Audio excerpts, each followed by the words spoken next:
Əziz dostlar, hər birinizi salamlayıram və ruhdan bədənə şəfa yoluna xoş gəlmisiniz.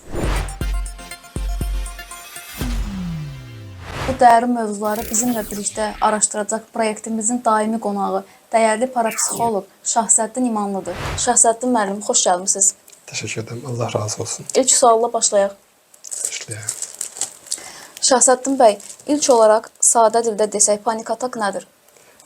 Panik atak sadə dildə desək, ruhla canın, bədənin vəhdətinin pozulması. Yəni ruh bir yandadır, can bir yandadır, bədən də bir yandadır. Vəhdətlik yoxdur, birləşmə yoxdur. Panik atak keçirən insan hansı əlamətləri hiss edir? Hər bir insanda fərdi və fərqlidir. Bəzi insanlarda boğulma olur, bəzi insanlar cəmiyyətinə çıxmağa qorxurlar. Hava dəyişən vaxt əhval-ruhiyyə dəyişir. Bəzi insanlar qida qəbul edən vaxtı sanki elə bilirlər ki, qida qalacaq boğazlarında. Bəzi insanlarda ürəyində tez-tez döyüntülər var. Elə bilirlər ki, bu anda öləcəklər. Bəzi insanlar öz-özünə başlayırlar ağlamağa. Bunu yenə deyirik ki, hər bir insanda tam fərdi və fərqlidir. Bunu ancaq sırf mütəxəssisə müraciət edəndən sonra biz onu tam aydınlaşdıra bilirik. Niyə bəzi insanlar bunu yaşayır? İnsanlar bunu ona görə yaşayır ki, bəzən onlar dərk eləmirlər. Yəni ruh başqa yerdə olur, bədən başqa yerdə, can başqa bir yerdə olur. Yəni ruhla can bədən arasında vəhdətlik pozulduqda onlar onu sadəcə olaraq dərk eləmirlər. Ona görə də mütəxəssis lazımdır ki, mütəxəssis onu araşdırsın, baxın ki, bəlkə panik atak deyil, başqadır. Çünki bəzi insanlarda o panik atak deyil, sadəcə olaraq anadan doğulmuş zədədir. Və yaxud doğuş vaxtı olan zədədir, onu ancaq biz kimi mütəxəssislər araşdırıb tapa bilirik. Hər həyəcan panik atak sayılırmı? Xeyr, hər həyəcan panik atak saymaq olmaz. Tutaq ki, məsələn, uşaq 6 yaşı var, gedir məktəbə, birinci dəfədir müəllimi görəndə çaşır, həyəcan keçirir. Və yaxud 13 yaşında, 14 yaşında bir yeniyetmə orta məktəbdə imtahan verir və imtahan verən vaxtı həyəcanlanır. O həyəcan adi həyəcandır, bu panik atak deyil. Panik atak keçirən insan nə etməlidir? Özünə necə kömək edə bilər? Panik atakı keçirən insanlara biz öncə birinci başa salırıq ki, insan bu ana qayıtmalıdır. Yəni, bu anda nəfəsini idarə eləməlidir. Çünki panik atak zamanı insanın ən böyük problemlərindən biri insanın nəfəs yollarında problem yaranır. Panik atakdan qurtulmaq tamamilə mümkündürmü? Bəli, əlbəttə mümkündür. Biz yoga sistemi ilə, psixoloji metodlarla insanlara kömək edirik ki, insanlar birbaşa tam sağalsınlar.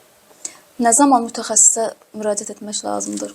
Artıq siz ailədə fikir verirsiniz ki, məsələn, ya uşaqdır, ya özünüzsünüz, yəni qohum əqrabadır, yanınızda varsa, görürsünüzsə, məsələn, o insan artıq qorxu, həyəcan hissi keçir, daimi ölümdən qorxur, daimi evdən çölə çıxmır, qida qəbul edən vaxtı sanki onun qorxu gəlir, bu artıq onun əlamətidir ki, mütəxəssisə müraciət etmək lazımdır. Parapsixologiya panik ataklara necə yanaşır? Parapsixologiya ənənəvi tibbidən fərqli olaraq burada yanaşma tam fərdi və fərqlidir. Çünki belə deyək ki, biz burada öncə tam bir insanın genetik problemini, ikinci onun psixoloji problemi, üçüncü onun ailə daxili problemi, dördüncü nevroloji problemi, beşinci ətraf mühitlə onun münasibətini və s. və ilaxı tam araşdırırıq. Və biz onları hamısını tam araşdırandan sonra onu başlayırıq müalicəsini aparmağa. Panik atakla bağlı cəmiyyətdə hansı yanlış fikirlər, inanclar var? Bilirsiniz, hər şey panik atak saymaq olmaz. Çünki ana bətnində olan zədələr 7 yaşında, 13 yaşında, 14 yaşında başlayır təkrarlanmağa və həmin vaxtı boğulmalar baş verir.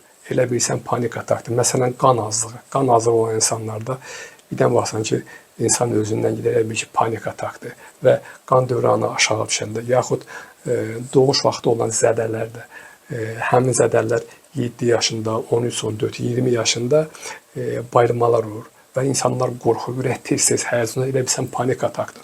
Ona görə də biz parapsixoloqlar tam yoxlamalıyıq, səbəbi tapmaq. Onun səbəbini tapmamış, müalicəni aparmaq düzgün deyil. Sonda panik atak yaşayanlara və onun yaxınlarına nə məsləhət görərdiniz? Ailənin dayağı önəmli olmalıdır və onun ətrafında olan belə deyək ki, qohumları, dostları, tanışları bu insanları qınamasınlar. Çünki qınaq böyük düzgün şeydir. Bu insanlar həqiqətdən çıxıblar. Onları dəli adlandırmaq, onları anormal adlandırmaq düzgün deyil. Biz onlara kömək eləməliyik. Ən çox da ailə və qohum, dostlar ki, həmin insan özünə qayıtsın.